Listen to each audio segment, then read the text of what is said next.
Our business, it's 105 years old. Family still control it 100%. We wanted to become known for convenience. We were already known for quality fuels for 100 odd years. But it was about changing the view in terms of this traditional petroleum-based business to be seen as a convenience-led business. We invested back in loyalty in 2022, and our loyalty program is very simple. It's 5 apps within one app. Okay. What do I mean by that? It's a wallet with FuelPay. If you want to pay without coming into the store and you want to pay on your app, you can do that. It's our coffee program in terms of, if you buy 6 coffees, you'll get your 7th free. It's our car wash program. If you buy 4, you'll get 5th free. Oil Finder is about making it easy. Depending on the reg of your vehicle, it'll tell you exactly what lubricating oil you have to put into the car. So it removes confusion, it removes mistakes. And then the other is offering value within our convenience. That's how we started our loyalty app. So it was 5 different offers within one app. The big driver within our loyalty app is coffee. That is known as liquid gold. Gamification is very important. People like a little bit of excitement. We are ambition-led, family-owned business. Hello and welcome to Let's Talk Loyalty and Loyalty TV, a show for loyalty marketing professionals. I'm Paula Thomas, the founder and CEO of Let's Talk Loyalty and Loyalty TV, where we feature insightful conversations with loyalty professionals from the world's leading brands.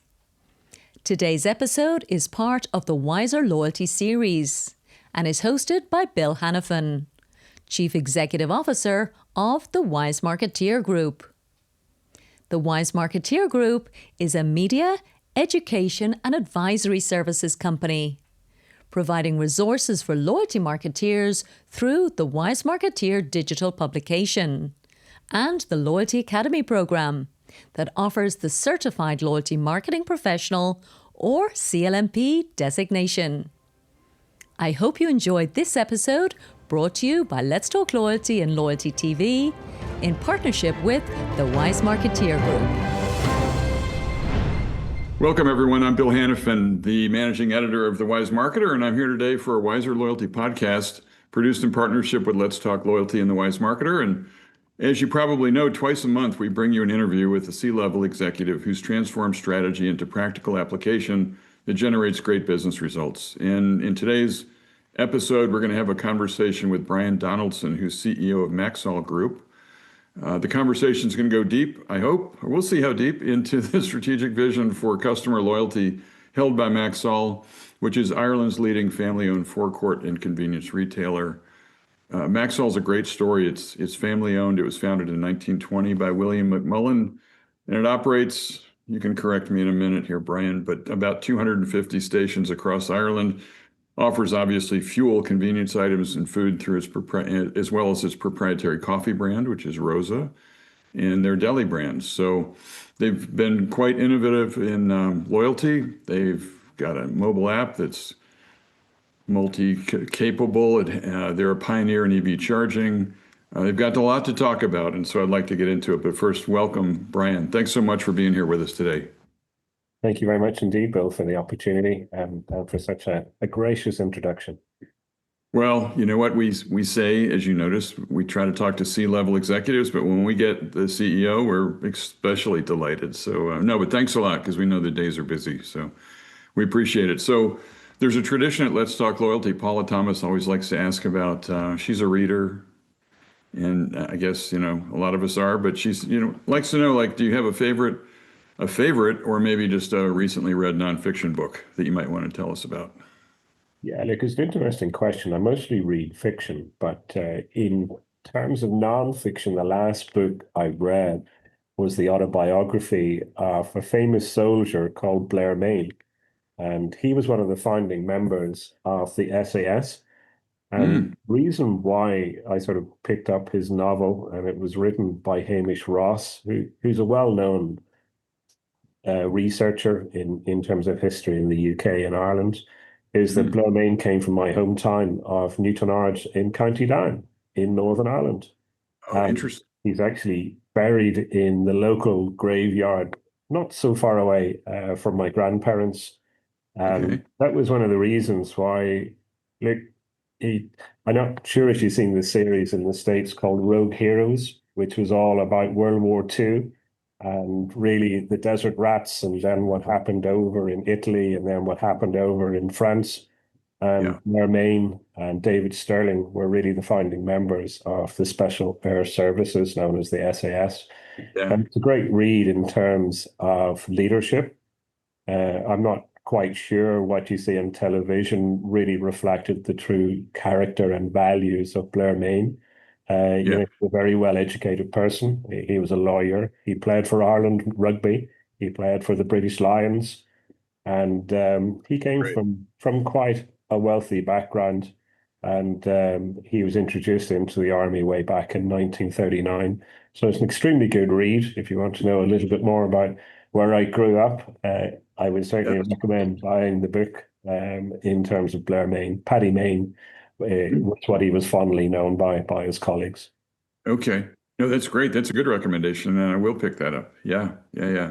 I'm actually looking at a wooden trunk over in the corner of my office that was the trunk that all of my father's belongings went into when he shipped on over to Europe during World War II. So Mhm. because Yeah, he landed on great the story. beaches at Normandy and somehow survived. So Yeah, like when you see what kind of basic weaponry they had, and really his tactics were to go ahead of the main force, so they went into behind enemy lines, right. and they were there to disrupt and to surprise the enemy.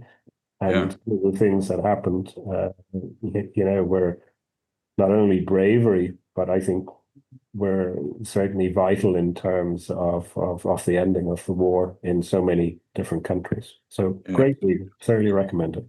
Great. I will certainly pick that up. And let me ask you, are you a Kindle reader or are you a physical book reader? What do you prefer? This is where we could have a bit of a debate. If my wife Alison was here, she reads everything on Kindle, Ah, whereas I much prefer turning the pages. I like okay. the physical book, and Oh, good. Alan gives off to me all the time. Why are we carrying books onto the airplane? Yeah, But that's just me. there are merits to each. Yeah, exactly. So, I think a good place to start, I think people are interested in people. So, I mean, I would love to know about just your career in fuel and convenience retailing. Were you in a different industry at some point in time, or have you always been participating in this one? Tell us a little bit. I'm in today's world, I'm probably quite unique. I spent 39 years working for the McMullan family who own Maxol. Okay. I am your true graduate trainee who joined in October 1986 as a graduate trainee back in Northern Ireland. Wow. And I've been able to work my way through the organization up to chief executive, which I feel very honored and privileged to have had the opportunity for the last 10 years to run the business. Right. But when you work for a family business, you don't get typecast into silos or departments. Your breadth of remit is much wider. My background really was in finance and marketing. Mhm. So my first job for Maxol was doing research supported by Queen's University in Belfast, which many people Okay. will probably have heard of. And Sure. that was about profiling and looking at demographics and about tailoring your offer based on the location of your service station. Uh, Hmm. and I worked my way up from being a graduate trainee to a regional manager to a troubleshooter, and then into head of retail, and then into general manager, and then into group marketing manager for all Ireland. And then I was chief operating officer for a number of years. And I also was MD or managing director of our home heat logistics business in Northern Ireland alongside my All Ireland responsibilities. But I'm known as a lifer. So I've been here a long time. I've seen a lot of changes on the island of Ireland, most of which have been for the good. We had the very dark days in Northern Ireland with the Troubles, and thankfully the peace process came along in 1998. And the place is so much different, so much better for the next generation. Hmm. My daughter is 27, and her world is very different to the world that I grew up in Northern Ireland, which I think Sure. we all have to be extremely thankful for. Um, but no, look, our business, it's 105 years old. The family still control it 100%. Yeah. Five of us who are directors: Max, Noel, Thomas, Barry, and myself. And I feel very honored to be asked to join the main board, to sit alongside the family members who are the shareholders and the owners, and they represent the wider McMullan family. But it's very much a hands-on business, and a business that's changed and transformed quite dramatically over the last 15 years. We sold all of our home heat, all of our commercial interests, more than 13, 14 years ago, and refocused our efforts purely in retail and convenience retailing. We still have a large lubricants business, and we also have a very large B2B fuel cards business on the island of Ireland. We turn over roughly about 850 million euros a year. Our model is a franchise model. We own about 126 freehold service stations on the island of Ireland. We license those out to independent retailers who are like-minded, like ourselves, and they're typically from the local area, serving local people, employing local people, and creating economic activity in those local areas. Our total network, you're absolutely spot on, Bill. 250 service stations. It moves slightly up or slightly down depending on our dealer-owned, dealer supply agreements. We serve over 5,000 companies on our B2B business, on our fuel cards, and something similar within our lubricants business. We're very large into motor, we're very much large into agri, we're very big in industrial. We supply a lot of OEMs in Ireland, where a lot of that product is shipped overseas. It could be anything from forklift trucks to stone crushers, you name it, engineering. We specialize a lot on that. So again, it's a business that continues to innovate. It's a business that needs to transition. We have electrification coming down the tracks, and it's important that we're well positioned, and that we're building a viable, sustainable model whenever fuel volumes decline at much greater rates than what they currently are at the moment. So, yeah, there's lots of moving parts.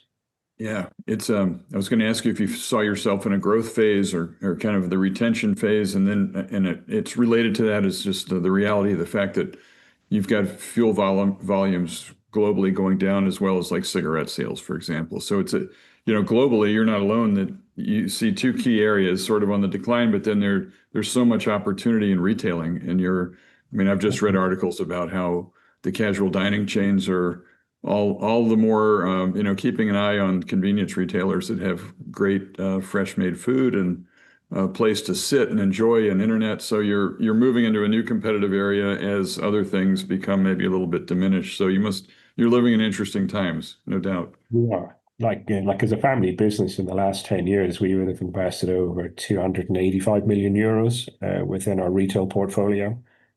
We're still in growth mode. In the last sort of 12 months, we would have bought another 13 large service stations, of whereby we assess service stations today in terms of scale of footprint.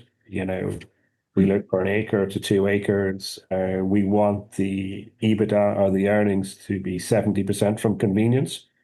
If it's not 70% driven through convenience, your coffee or your food service or your QSRs that you might have on site, or your wash business, we're not interested. That's the kind of percentage we look for. 70% of revenues to come from non-fuel. In the last sort of 10 years, we've created our own private label range in terms of coffee, ROSA coffee. Today we sell close to about 4 million cups of coffee. We're expanding into iced coffee. Our food service, we've created our own sort of breakfast menu or lunch menu. And ours is all made to order. We're now looking at how can you expand the life of our food service, because typically a lot of our delis would close by 3 o'clock in the afternoon. We need to get into the evening business. To do that, we need to be able to digitize it. We need to be able to do last mile efficiently, and we need to be able to provide a different choice of menu for that evening customer. We've invested heavily in off sales, alcohol, beer, spirits, to be complementary to the food service. Our washrooms, we like to think, are at the higher end in terms of standard facilities, hygiene, You mentioned seating areas. I couldn't agree more. But it's getting the balance right between what the dwell time is and how long you want people to sit there and how you want them to use your facilities. So there is a Right. balance between having too much seating to having too little. And that's something you just learn over time, in terms of your footfall and your frequency of user and the day part and the day times that they come in to your Right. actual service stations. So yeah, look, we've been on very much of a cusp of change, and technology has a big part to play in that. I know that's what we're probably going to talk about a little bit later in terms of what we're doing with loyalty and how we're going to try to remove the friction from that engagement with our customers. And very much we see our customer count growing. Obviously, it will be if we're acquiring more service stations, but also we're measuring the footprint, the fall in existing stores, and thankfully, it's all moving in the right direction. So that gives us confidence to continue to invest in our retail offer. Yeah, it's great. It's great. So amidst all this activity, where would you place loyalty in the middle of it? As a CEO and as somebody who sits on the board, when you talk about loyalty, customer loyalty, we see a lot of companies making statements about we want to become more customer centric, but it's not always just about a loyalty program. There are a lot of things that are entailed in that effort. But where do you place, is loyalty more or less important than it was 5 years ago? Is it more or less visible at the C-suite level? How integrated is it into your core of your business efforts? Yeah, look, I think that's a good question. When you get at board level and C-suite, it's all about the tangibles is what you're investing in, and loyalty is more intangible until you Yes. start to build it, until you get your numbers and you can see what engagement you have with your customers. So to be honest with you, it was more challenging to bring loyalty back into the business after a period of not really having a loyalty reward program. But I Hmm. think we all recognize in the last 5 years, the world is a very different place.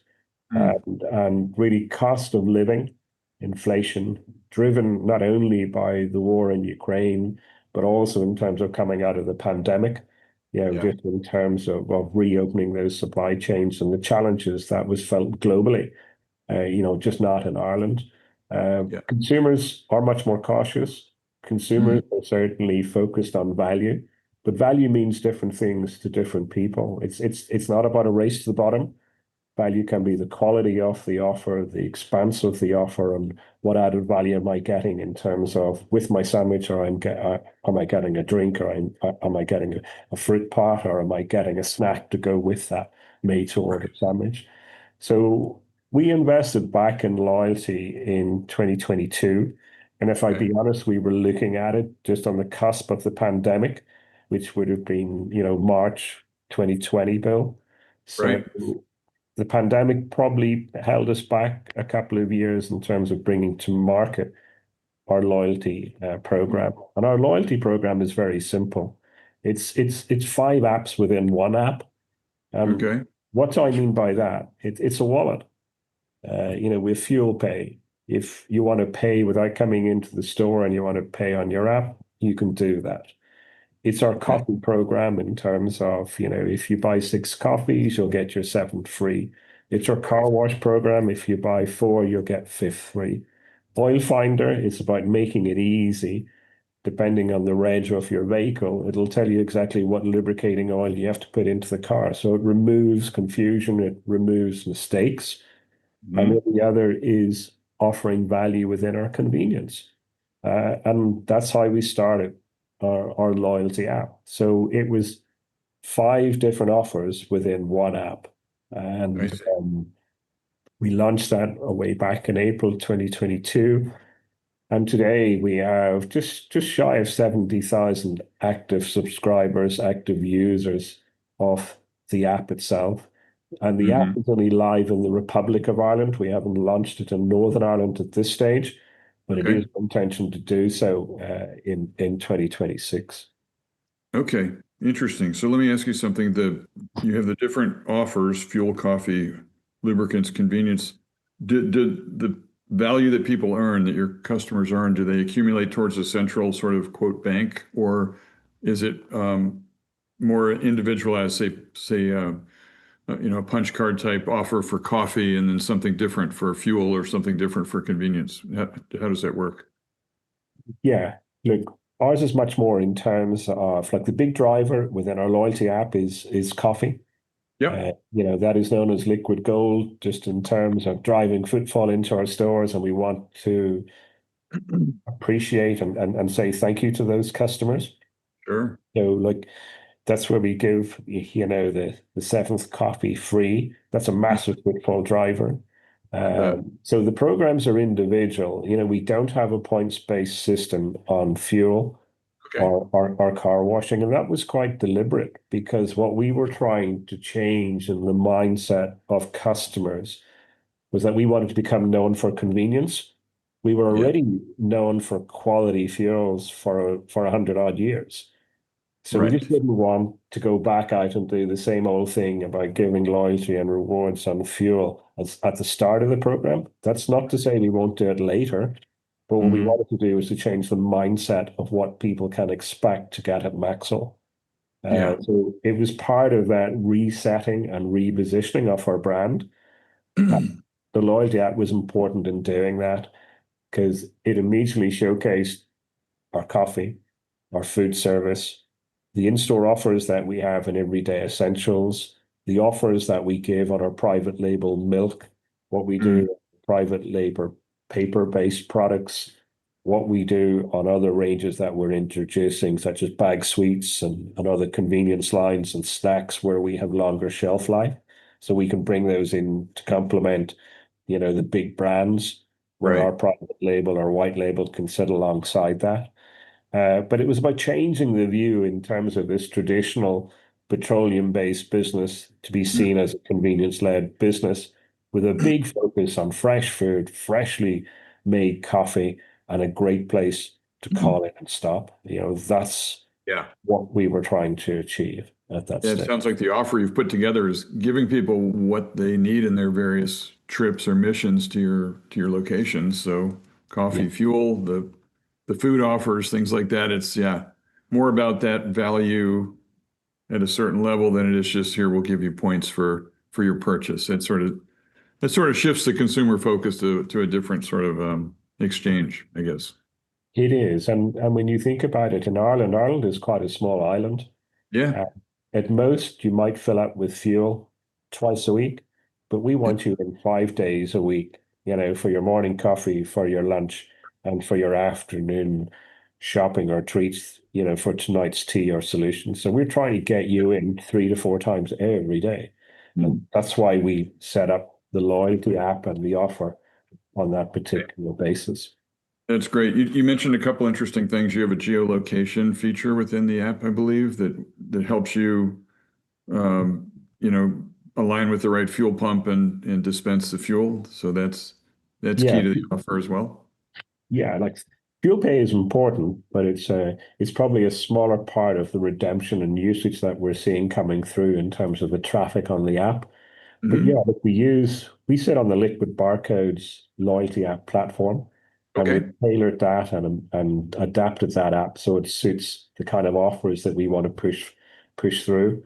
And Sure. FuelPay is all about making it convenient for those customers who just want to fuel up and go. They don't want to be stuck in a queue or they don't want to get out of the car other than to put the nozzle into the tank. So yeah, Right. look, you drive into our forecourt, you open your app, it's geo ring fence, so we know exactly where you are. On our pumps, there'll be a code, and you just enter the code. You then decide are you going to pay by debit card, credit card, or by our fuel card, and then you put in an amount that you want the pump to dispense. Let's say you put in 80 euros and you Hmm. only purchase 65, you'll only be debited for 65 euros and you'll get a digital receipt straight to the app. So it's very seamless. And what That's we good. find is if you're a young parent with kids in the car, you don't need to take the kids out to go into the store to pay. So people feel safer for doing that. But also, Sure. if you're time poor and you don't want to go into a busy convenience store, that's a great option. It's great. Now, are you using, in terms of technology and sort of what it could be part of your liquid barcodes or another part of your stack there, But I saw that you're using some elements of gamification to make it a little bit fun and create some journeys. But can you talk about what you're doing there? Yeah, gamification is very important. Like when you get up and running, we would use gamification. It's about giving extra rewards. Hmm. People like a little bit of excitement. We do different things such as spin the wheel. Okay. So, like if you spin the wheel and you hit a prize, you can go in store and immediately redeem that prize, whether that's a sandwich, whether it's a coffee, or whether it's chocolates or whatever. Right. That's a bit of fun. At Christmas time, we also do things scratch the snowman. So it's almost a digital scratch. And you Okay. might be able to win again some selection boxes for Christmas or some flowers to take home to your dear wife or to your husband. Or you might Yeah. be able to find some other luxury items. So yeah, like that's a bit of fun and it keeps people talking. It keeps a real interest. So Sure. gamification is extremely important. And certainly our program this year, we're going to reintroduce Spin the Wheel. We're going to do Scratch the Snowman again. And we're also looking at different ways of using the app even to support our charity partners, Okay. which I think is also an interesting angle. Yeah, and I wanted to ask you about partnerships. Sorry. In your, all the manufacturing offers that typically go into a discount or a buy one, get one inside the store. Are you putting those offers inside the app now, or some of them? How are you Yes, we managing? have different. Yeah, we have different offers. We do some on beverage, we do some on food, and we do some on everyday essentials. So you'll be able to go in and get Maxwell milk on a good offer. Right. You'll be able to go in and buy your toilet roll as well, or if you want to go in and do soft drinks and also confectionery. Candy is a big one, particularly, 2 bags for this or 2 bottles for that. And Yeah. that attracts a certain type of customer, but one that we're trying to leverage in our new campaign under Bags More, More, and More is Hmm. again changing the mindset of customers to what they can expect in roadside retail and roadside convenience. This is Right. where we want them to think about, I can get my daily essentials in there for good value. It may not just be quite as cheap as the large Walmart or the big Sainsbury's or the big Tesco. But you know what? The convenience and the fact that I can park and get in and out more than compensates me just for a marginal difference in price. And that's Absolutely. what we're trying to dial up, and that's how we're trying to do a lot of push messaging to our customers to say, look, call in today, use your app, and this is the kind of value that we can now give you. Yeah. So it's interesting that you just sparked a thought about notifications from the app or just text messages, WhatsApp. Do you notice your consumer base being more open to receiving messaging and promotions through those kind of channels? We are now. At the start, we think people were a little bit, what's the word, inundated with that type of approach. And now we are seeing that people are watching out for our special offers and the push notifications. When Uh-huh. you sign up to the Maxol loyalty app, first thing Yeah. you get is your free ROSA coffee at Maxol. We will also send you a push notification on your birthday to say, please come in and receive your free treat, which will be from our deli, or it can be another item within store. So Sure. people are actively looking for those. And if there's special seasonal campaigns in Dublin, there's a music festival called the Picnic Festival. Oh, We yeah. will do offers all around that time of the festival, encouraging people to top up on water, soft drinks, confectionery, anything that we think will be relevant that will make their enjoyment at Electric Picnic better. But we're Yeah. trying to be associated by that and trying to again instill people. If you come into Maxwell, it's much more than fuel. You're going to be able to get everyday essentials at affordable prices. And hey, really nice environment, really good technology that makes it really frictionless. And apart from that, really nice people. That's great. That's great. So one other quick question I wanted to ask you, since you mentioned the nice people, what's your approach towards training it's a high turnover business, isn't it? You can't deny that. But you've got to invest in training. How do you equip the frontline people in your stores to be able to support a program like this? Yeah, look, that's always what we do with our independent retailers. So Maxol operates its company-owned stores under a franchise model, Okay. typically known in this industry as company-owned, dealer-operated. Yes. So we partner with like-minded retailers like ourselves. As a Uh-huh. family business, we have core values. Family is one of our core values: friendly, open, honorable, and champion. We want to do the right thing. So I suppose it follows that champion value. Yeah. We work with our retailers and all of their staff in terms of how we measure their performance, and we do it on an app as well. So we get Uh-huh. monthly shoppers, we assess what's the upsell in terms of the loyalty app. We put them all into league tables. People get very competitive. We track the number of transactions Good. across each of our stores on the app. How many times is the app being scanned in store? What are the Right. cups that are being sold? What are the redemptions in terms of coffee, car washing, and Mhm. in-store offers? But it's like anything in terms of training, it's ongoing. Yes. In training, you have to be open, you have to be honest, and it's something that just constantly evolves. And all that we can do is continue to invest, and it's an open door. Like our retailers and their staff, it's an open door. And It's in this world of sameness, one of the things that we see ourselves setting us apart from our competitors is the fact ours is not directly managed. These are independent retailers from the local area, employing yeah. local people, serving the local people, and providing good for the local community. So it's that local, local, local, and family, family, family coming through the whole way in our particular proposition. It's a great advantage and a wonderful message. In this day and age for sure. But I would say the family owned element and in your personal journey through the company, I was thinking about how you must be, as they say, the man for the job, being able to communicate to people what the business is really all about, what you wish it to be, and how the brand's communicated, at whether it's inside the store or outside. So Yeah, and that's I a think nice competitive advantage. the other thing, Bill, too, like right from directors and shareholders, we all do unannounced site visits and we all do very detailed site audits. So we're Okay. very close to the business. And I think Yeah. our retailers respect that. And Yes. yes, we can do things better. And yes, we all can have an off day. And yes, things can go wrong on certain unannounced visits. But it's how you deal with it. It's how you communicate it. And it's how you set that then as, look, this is where we need to be. And Yeah. this is how we're going to support you, how you get there. And it's working as one team and one vision and one plan. And that's always been the way we try to deal with things. Yeah. Yeah. You have to work with people, you have to champion success, and you just have to certainly set the bar higher. Ambition, we are an ambition-led type family-owned business. That's great.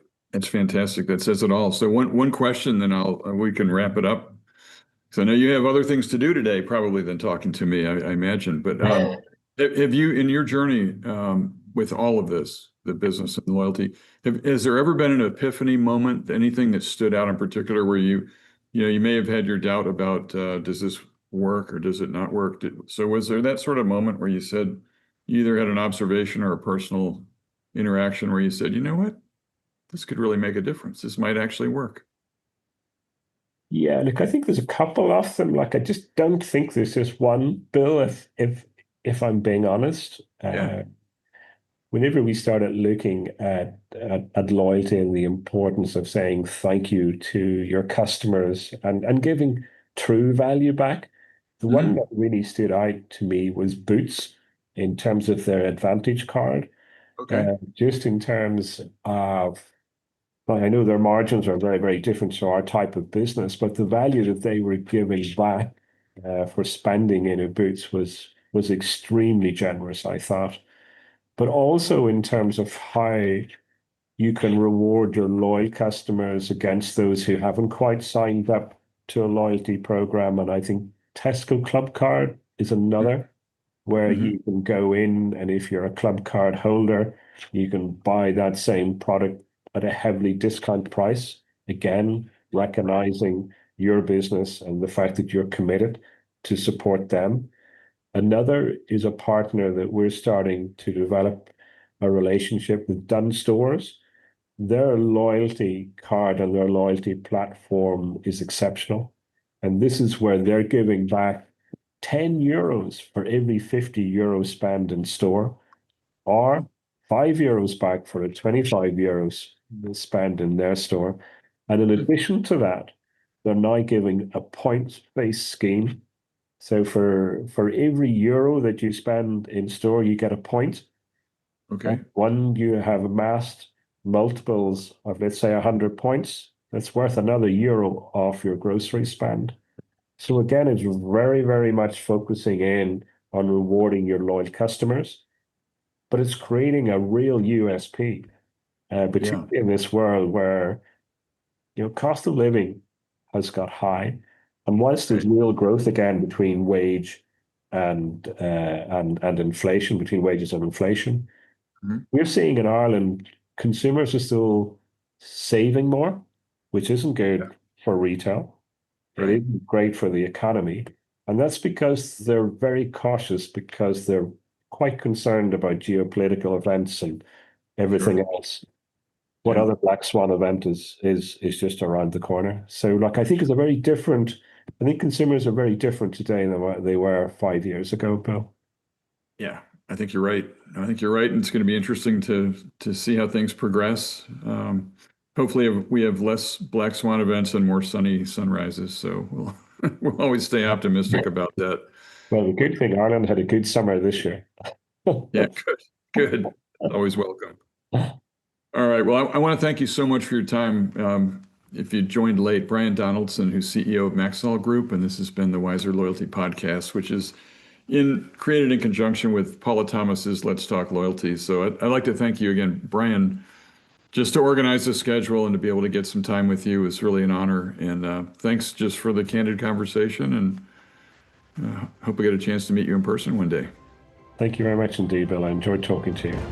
Great. All right. Thanks, everyone. We'll see you back here soon.